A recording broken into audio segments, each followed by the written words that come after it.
Hey guys, and welcome to episode 6 of the FPL Pop In Podcast, brought to you by the FPL Journal. I'm Migtavius, and unfortunately it's just me this week. As you may have been aware, last week my co-host Nymphria got some horrible news of a bereavement in the family.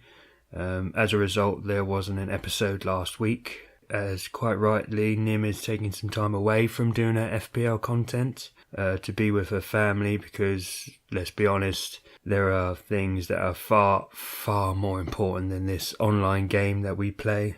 But Nim has told me to carry on this week with the podcast, as her family member wouldn't want us to stop doing it. She will rejoin us in her own time. Obviously there is no rush. We are going to hold down the fort here. So please be patient with her, guys. Go over to Twitter, show her some love, show her some support, show her how tight this FPL community can be, and we're gonna soldier on until she can rejoin us once again. So let's get on with the show.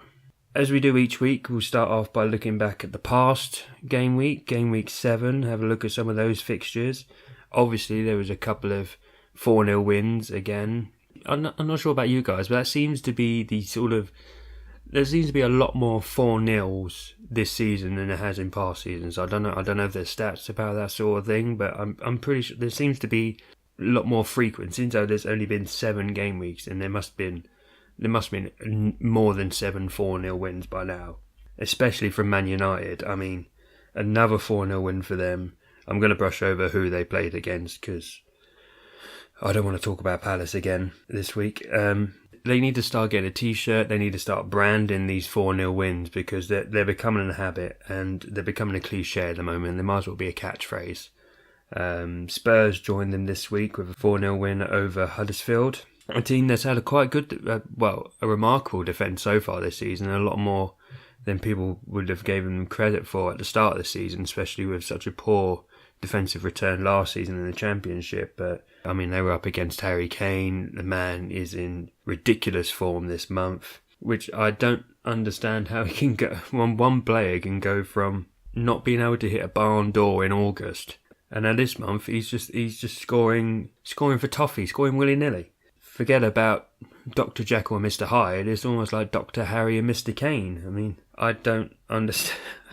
I think it's a bit suspicious, really. I wonder if someone had a certain bet on him not scoring in August and scoring like double figures in September. I'm not being slanderous or anything, and I'm not putting it out there, but just saying something. But yeah, but the man is in ridiculous form, and another man who is in ridiculous form. I know he's against Palace, but Marouane Fellaini with 2 goals with that Barnet. I mean, I couldn't believe when I saw his name pop up twice with goals. Some people had a steal of a buy there. I think he's 4.9 mil. It's probably gone up by now. But is he the new Pogba, or at least a Pogba replacement? I mean, I'm not sure how long Pogba is supposed to be out for now. But at 4.9 mil is certainly a bargain to get into that Manchester United midfield. I mean, I thought I had a bargain having Juan Mata at only 7 mil, but 4.9 mil, that is a mega bargain to get into that Manchester United midfield, especially if he's popping up with goals here and there. But neither of those was my standout fixture for last week. That honour went to West Brom and Watford, 2-2. I didn't really see a 2-2 coming out. I know Watford have been really good this year. I mean, a lot better than they were last year. Away at West Brom were a very sticky team to get past. I mean, they can shut that door and you're not getting through. But I'm not sure if West Brom just thought they had it, if they went to sleep towards the end, because those late goals, especially, the 95th minute? I mean, that's a killer if you're a Baggies fan. Especially if you don't own any of those Watford players, Decore or Richarlison. They're standout players this year. Or if you had Foster in goal, any of those West Brom defenders, I mean, you must be kicking them, just wasting that game. But I didn't predict a 2-2, and I didn't get any predictions right for last week either, because I predicted in the heavyweight game that we put them out on Twitter just so I'd have something to say about this week. My heavyweight one was obviously Chelsea and Manchester City. I thought that Chelsea, especially after what happened with Aguero, I thought Chelsea might be able to do the number on Man City, just eke out a win there. And I thought they'd win 2-1. But only the second time in Conte's reign, Chelsea failed to score at home. And Man City keep rolling on with this incredible form that they're on at the moment. Sneaking out of Stamford Bridge with a 1-0 win. Coming up with an assist. And that man who's plagued me since the start, Kevin De Bruyne, with a great goal. Great goal against his former side. So yeah, I did not get that right. I did get an assist for my Jesus though. So, it wasn't all bad. It wasn't completely bad. The supporting act that we had last week was Newcastle-Liverpool, a fixture that normally rains goals in past Premier League seasons with 4-3s coming out the ears. But this time it was just a 1-1. I did predict that Newcastle would get a goal, but I thought the return of Mane would have a bigger effect with Liverpool, and I thought they'd get 3, which they could have got, to be fair. If they had finished their dinner, they could have had at least 3. I mean, Firmino's still failing, Mane misfiring, Salah misfiring.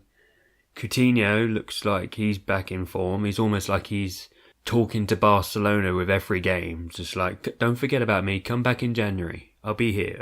I'm waiting for you. I've got a Barcelona shirt underneath my Liverpool one. I'm feeling okay now. I didn't actually have anyone in that game. So that was just me sitting on the sidelines. But I did have a couple in my surprise fixture, which was West Ham Swansea, which didn't go too well for me. I predicted it'd be 2-2. I had Norton and I got Fur, obviously. And West Ham stuffed that over for me. I thought I'd at least get 9 points, but I ended up with 3, thanks to that late goal. Thank you, IU. Taking away my Norton clean sheet. But I seem to be cursed with my surprise fixtures. It always seems to be the opposite of what I think it might be. I mean, it's almost as if that was a surprise, but it's not becoming a surprise anymore. I actually looked, and in the last 4 game weeks that I've predicted my surprise picks, I've predicted that there would be a total of 14 goals, which isn't bad, I don't think, for 4 games, But in actual fact, there's been 4. And 3 of those came in one game, thanks to Arsenal. So I may be over-egging these surprise fixtures. So keep an ear out for the surprise fixture for next week, because that one will probably be a 0-0 too. So you might want to put some money on that. Not that I'm saying betting, gamble responsibly and all that. But yeah, it'll probably be a 0-0. We normally finish up the roundup with our funniest moment. I don't actually have one this week. Obviously, it wasn't a really amusing moment at the time. So we thought we would throw it out to you guys. If you had any funny moments from the past week, maybe it's in the internationals as well. If you want to whack that on Twitter, send it on our Twitter.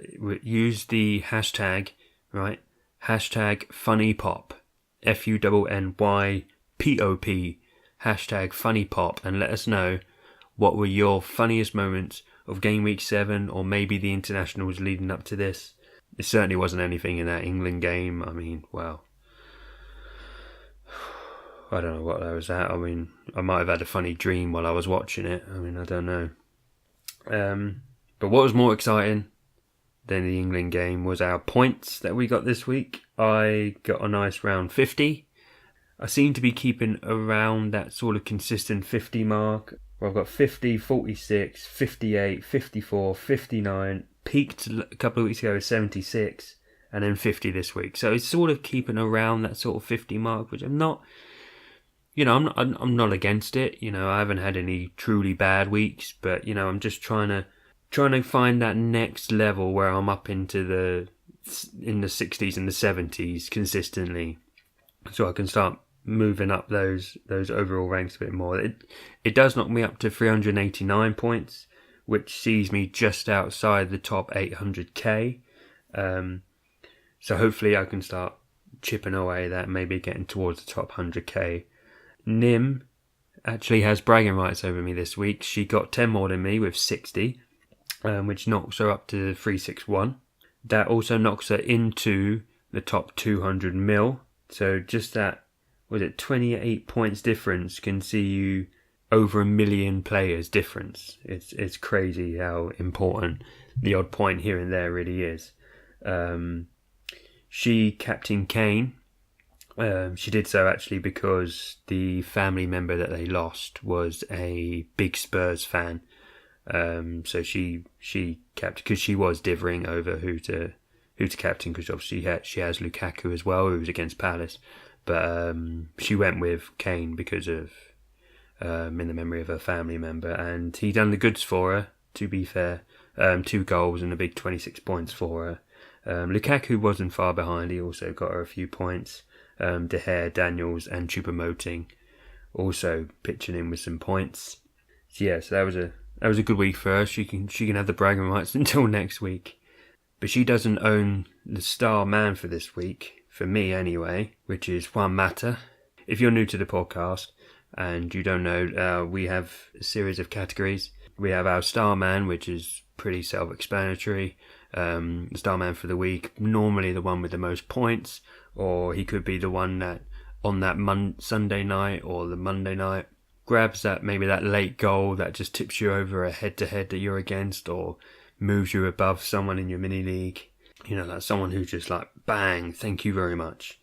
Then we have the fire player, someone who's in red hot form, that you think, even though they may be up against a bigger team next week, you think, yeah, they're going to get me some points. They're probably going to be my star man for next week. And then we have a Duff Puff, who is just that player who you just think, yeah, he's going to do well this week, and he just lets you down. He just deflates your whole game week by doing nothing or getting sent off, or that's just where you just go, oh, what a waste. And then we have a lightning pick, or sometimes called Storm Force, who really it goes between the two. And that's the person who maybe they get a good game week points, but you don't think they're not going to consistently get those points. They may every now and then grab a clean sheet, or like Mata, every now and then he may grab a goal or something like that. And then we have a bin of sin, which is normally reserved for people who are they're just a waste. They're just using up bits in your team, using up money, doing nothing for you, and probably prime suspects to go out in the next transfer window. So my star man this week was Juan Mata. He got me 10 points, obviously grabbing his first goal of the season, which was a little bittersweet because it was against Palace, but Palace were never going to win that game, so at least I got something out of it. Actually, I got a couple of things out of that, because my fire player for last week, looking towards this game week, was Rashford. I thought he'd do well against Palace, and he did, grabbing a couple of assists. Thank you very much, Marcus, for kicking us while we're down. I can let it off that, but probably should have captained him. I mean, I thought he would do well, and he was against Palace, and I was like, thinking back of it, I was like, why don't I captain him? Looking at my team during the game weeks, and I was like, why didn't I captain him? I predicted he would do well, and he is doing well, and I'm not getting the captains for it, but that's by the by. So he ended up getting me 9 points, so just one off Mata, supported by De Gea at the back. So Man United players have pretty much got me most of my points this week. Mata standing out as the main one. Linking with Rashford will again be my fire player for this week, even though he's going up against in Liverpool, but a team, I don't want to say equally as Palace, because obviously Palace are at the bottom of the league and there's no real team that's been equally bad as them, but their defence is not a solid force up in Liverpool, and Rashford's pace in behind will cause them troubles. If their Lovren and Matip are focusing maybe more on Lukaku, Rashford will be able to sneak through there. I'm predicting he'll get a goal. Whether I captain him or not, I'm not too sure saying now, because I do have other players that do have good fixtures, like Lacazette, the away at Watford, Jesus at home to Stoke. So, I do have other ones that I can put in there. He's not so much of an obvious choice this week. But yeah, I definitely think he'll do well. Unlike my Duff Puff for this week, which, to be fair, is more out of spite than an actual disappointment, and that's Ericsson. Playing in a 4-0 win and only coming out with 3 points. And, well, to be fair, he only played 74 minutes of it, so that didn't help. Thank you, Pochettino. In a game where he's been a standout player this whole season, pretty much, getting me points every week. I thought in a 4-0 win he would grab at least an assist, maybe even a goal, but is Duff Puff more out of spite? I mean, it's still 3 points, it's still a clean sheet point, so he certainly wasn't the worst performer of my team this week. That resides with Fur, Leroy Fur, who was a bit of an experiment of mine a few weeks ago when I wanted to get De Bruyne out, and I got Mane in and that whole kick in the face. And I got Richie out because he wasn't performing at that time, and got Fur in because he had a good run of games. But that kind of switched on me. Obviously, that was probably a really bad... Well, that definitely was a really bad decision, because obviously Mane got that red card. De Bruyne has gone on and scored a couple of goals. Richie has gone on to get 20 points compared to Fur's 5. So yeah, that Fur is well and truly in the bin, and I don't think he'll be coming out of it, because he'll probably end up getting sold. But before I get into that, I do have to give a shout out to my lightning pick, which is Asmir Begovic, someone who I've had since the start of the season and consistently said that I'd probably be getting him out because other players are doing better than him at that price. But he got his first clean sheet of the season, so well done, Asmir. You were on my bench, so I didn't get your points, but I had De Gea in, who got 6 points as well, so I didn't miss out on anything. But just wanted to give a shout out to you. I'm a big FPL player, so well done on that, well done. Hopefully many more to come, unless I sell you in these round of transfers, which I'm not too sure. Maybe not. I do have a few transfers that I do want to run past you guys. Fur, obviously, he's going out. I'm not sure who for at the moment. He has dropped in money to 5-4, so that hasn't helped my case. He is at the top of the list. Also on that list is Carroll. I mean, he probably won't go because, he's cheap, 4.5. He's playing consistent minutes. He's not really doing anything standout. I mean, he's pretty much 2 points every week, which isn't the worst thing in the world to get consistent points. But I'm not sure if I can get someone who's being a bit more dynamic, maybe getting a couple of extra points a week. There may be someone there that I can fish out. I'm not too sure, but he'll probably end up staying just because of his price. Lerver at 4.5 is probably going to go out, not because he's bad. I mean, he's done great for me in that Huddersfield defence. There's been a lot of clean sheets there, but it's for his run of games, really, because he's got home games against the Manchester clubs coming up and away games at Liverpool and Arsenal, all of them in the next 7 games. I mean, there are other teams with 4.5 defenders, namely Burnley, Brighton, I think maybe Stoke even have a good run of fixtures. So I'll probably be swapping him out, probably for someone like Ward or me, because Burnley do have a rock solid defence at the moment and they have a good run of games. So I'll probably end up cursing them. Sorry, Burnley fans. End up cursing them and they'll drop down the league. But yeah, along with those 3, possibly Begovic, maybe get him out for Elliott just to free up a little bit of cash, just to maybe make a move somewhere else. Or I could potentially do a wildcard this week. Oh, I know there's been a lot of talk about wildcards in the last few weeks. I do have a couple of options. There is the Kane option and the no Kane option. With the Kane one, I could probably squeeze him in by taking Rashford out, going for a few changes like Begovic to Elliott. Bertrand down to Yoshida. I mean, it's the same club. They're pretty much going to get the same points. Plus Yoshida is £500,000 cheaper. Maybe for sort of 4 game weeks or so, because then they start having some bad fixtures and I can maybe ship him out. The same situation with Kolasinac, knock him down to Monreal, who's £500,000 cheaper again, so maybe freeing up a little bit of funds there. Lerver to someone like Ward or me for Burnley. And then I could go 2 ways from there. I could get Mata out for Mkhitaryan, Fur out for Stevens of Brighton, playing consistent minutes, and he's still 4.5 mil. Carroll maybe up to someone like Allen, just because he was around that sort of money that I had left over, and he's playing consistent moments, and he can have a good game or two. And then the big one was Eriksen dropping all the way down to Richarlison, which I'm not sure about. I'm a big Eriksen fan, so I could keep Eriksen if I'd done some other things. I could like keeping Carroll to Stevens, maybe moving Fur to Brady of Burnley, because maybe hopefully he could grab some more assists for Wood up front, and then the big one would be Mata down to Sermon.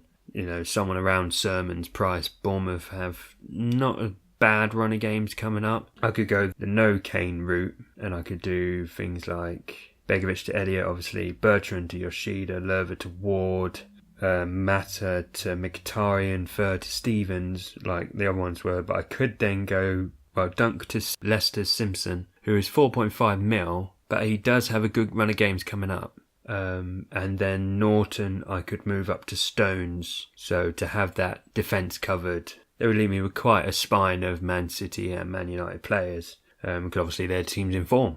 You're going to want those players. That's the sort of thing I'm sort of running over in my brain during this international break. Do I do a wild card, or do I just sort of get Fur out for someone, or maybe I just do Fur and Lerver, to a Burnley player and someone like that. Someone who doesn't really need to think of these changes, Luke Jennings, who is still top of the FPL Journal League, aka Nice to Meet You. I actually got more than him this week, but obviously he's still miles in front of me. He got 42 this week, thanks to a Jesus captain. He had Coutinho and Pope. Pope is a good shout. Now don't tell anyone, but I may be trying to get him in my draft teams. Alright, one of my draft teams, I might be able to snap him up, but don't tell anyone. Shh, keep that to yourself. I was hoping he would actually be in that Elliott price range, but he's not. He's still 4.5. But he could be an option for Begovic, Pope.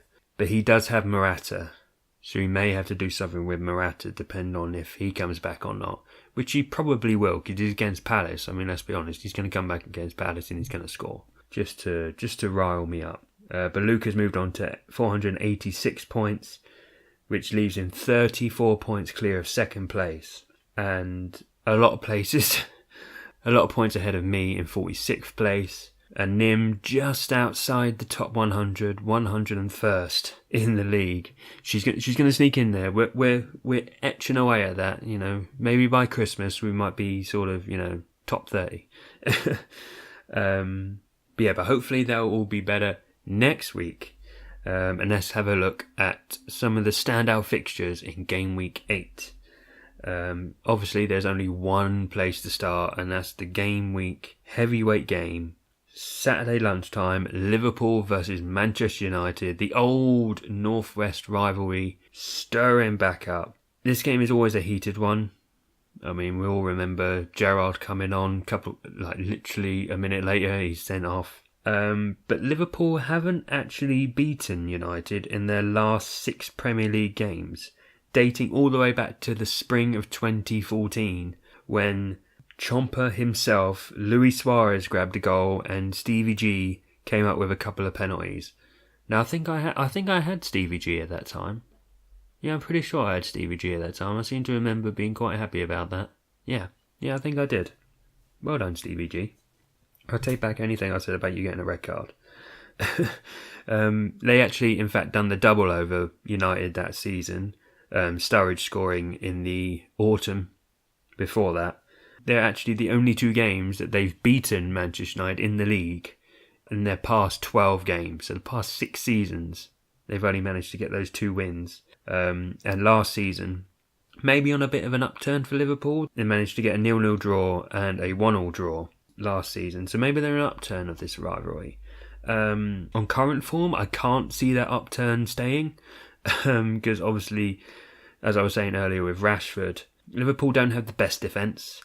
Sometimes it looks like Lovren and Matip have never met, and you could park a bus between them. So I don't really see Liverpool winning this. I don't see Man United winning 4-0 either. I'm going with a 2-1 Man United win. Nim agrees. I did get some predictions off her, obviously, to try and distract her, keep her mind off things. She's also gone with a Man United win, but she's gone 3-2. And she's actually said that Mane and Coutinho will grab those goals. So owners of Mane and Coutinho, keep an eye out for those, Remember a few weeks ago when she said, Kane will grab a couple and Eriksen will grab one? And it did happen. I'm just saying. Mystic Nim. Hashtag Mystic Nim. Moving on, the supporting act this week. There wasn't really too many other big team fixtures, you know what I mean? So I'm going with Watford versus Arsenal. Okay. Watford are in great form this season. Arsenal, since they sold Oxlade-Chamberlain, apparently, he was holding them down by the sounds of it, and he's now holding down Liverpool. Arsenal have come into form now, so that could be a great game. Watford, in fact, have only beaten Arsenal once in the league since they came up to the top flight. Obviously, they had that FA Cup win in the quarterfinals, where they went on to losing the semis to Palace. When Palace actually won games and scored goals. Good times.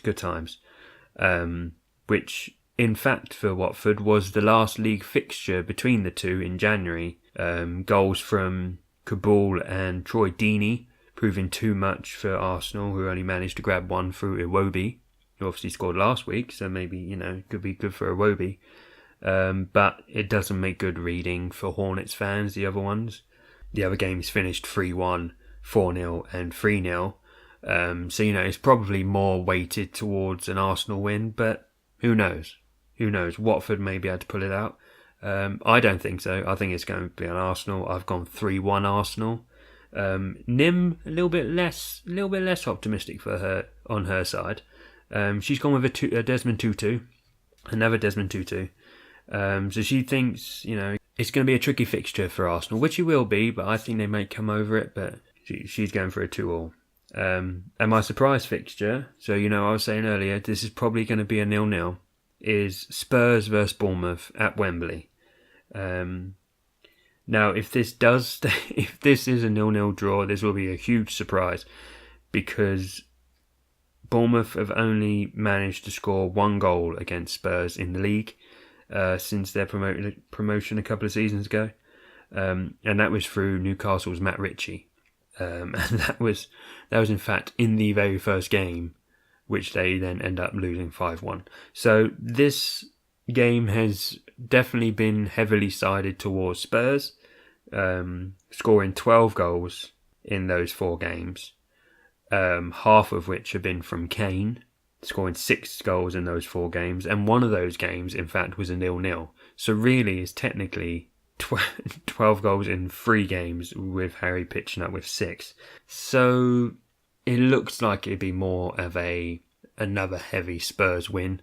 But there are things that may be against that, the Wembley curse. Defoe, in fact, has never scored against his former club from North London. So maybe he could pitch up with his first goal against Spurs, helping Bournemouth to their first win against Spurs at the home of football. But I don't think so. Much like Liverpool, I think Spurs will come out with probably a comfortable win with this. I've gone 3-0. Nim has gone 2-1 to Spurs. I mean, Kane's in crazy form. It just takes him a couple of chances and the game's already gone. So, I think he'll carry on as he is. And Spurs will break that Wembley hoodoo in the league. Just before we go, a few weeks ago, you may remember I read out a limerick that my granddad had sent me about Palace at the time, about sacking De Boer and bringing back in Sam. I put it out on Twitter, and we said that if you guys had any limericks about how your FPL season's gone or how your team season's gone, send them in to us and we'll read them out. Have a little limerick. What was it? Limerick lay-by, I think we called it. Poetry corner. And we do have one this week. Kindly sent to us by Ross on Twitter, at Ross_FPL. So go give him a follow. Some great content. Big Scottish fan. Scotland, who are doing great at the moment. Hopefully they can sneak into Really bad. I was going to say you could sneak into Russia, but I'm not really sure you'd want to do that. Yeah, maybe officially go to Russia anyway. Yeah, so go give him a follow. He just tipped over the 700 followers mark, so, his numbers are soaring up much higher than me. Sevenfold. But yeah, his limerick is entitled My Game Week 1 Story. And if the Mr. Soundman could maybe put on some music for this limerick, maybe. Okay. So this is Ross and his Game Week 1 story. I put my faith in De Bruyne. To get him cost plenty a coin. I made him TC. What's 3 times 3? Now the Ali bandwagon I will join. Personally, I think that's brilliant. I had De Bruyne in Game Week 1. I wasn't so bold and, braveheart enough to put the triple captain on him, thankfully. But, I admire that bravery. Because I predicted De Bruyne to probably be player of the season this year. So I thought he would go out heavy, especially they were away at Brighton, I believe. It wasn't the hardest fixture to start with, and he's playing defensive mid or something, I believe, at the time. But yeah, so I put my faith in De Bruyne. To get him cost plenty of coin. I made him TC. What's 3 times 3? Now the Ali bandwagon I will join. Thankfully, I haven't joined the Ali bandwagon. It was quite heavy at the time. I had Ericsson, so I stuck with my Danish bacon there. But yeah, so thanks for that, Ross. Kudos to you, sir. You're a poet, and I bet you didn't even know it. So yeah, if you want to hit us up with a limerick, why not? Let's make this a thing. I didn't think it was going to be a thing, but let's make this a thing. On Twitter, use the hashtag FPL Limerick, hashtag FPL Limerick. It could be about anything. It doesn't have to be about FPL. It could be about how your team's doing. I'm actually slacking at the moment. I haven't actually thought of one, so I'm going to have to think of one during this international break, and maybe read that out next week if I actually come up with something. I'm not much of a poet, but and I do know it. I can't believe I made the same poet joke twice. So I'm going to have to go. I'm waffling to myself about poetry. I didn't think I'd do that. I got to go. Yeah, so hit us on the website, fpljournal.com. Don't forget hashtag funnypop and hashtag FPL Limerick on the Twitter page at FPL Journal blog. I'm at Mictavius, and obviously go over to at Nimfria TV, Nim's Twitter page, and show us some love, show some support. She's going through a hard time at the moment, so just be patient with her and show her how tight this FPL community is. Quick shout out to a couple of websites, transfermarket.co.uk, that's market without the E, and 11v11.com, that's the number 11v number 11.com. That's where I got the stats about the teams earlier on, so just a shout out to them. Don't forget to leave reviews, likes, that sort of thing on iTunes, Stitcher and SoundCloud, where you can find this podcast. You can normally find this podcast on Nim's YouTube channel. That's youtube.com/FPL Nimfria. And if you guys are feeling it, if you want to contribute to a Patreon page, that's patreon.com/Nimfria. Different tiers on that if you want to go and contribute to anything like that. Good luck to all the home nations that are still in contention for a place in Russia. England are there. Hopefully we can be joined by as many as possible. Scotland, Northern Ireland getting into that runners-up spots. And obviously the big game on Monday, Wales versus Ireland. That's going to be a cracker. So good luck to all those teams. But most importantly, guys, don't forget to keep popping. Oh, right, yeah, I'll best do it. Hashtag keep popping. And I'll get the door as well. See you guys.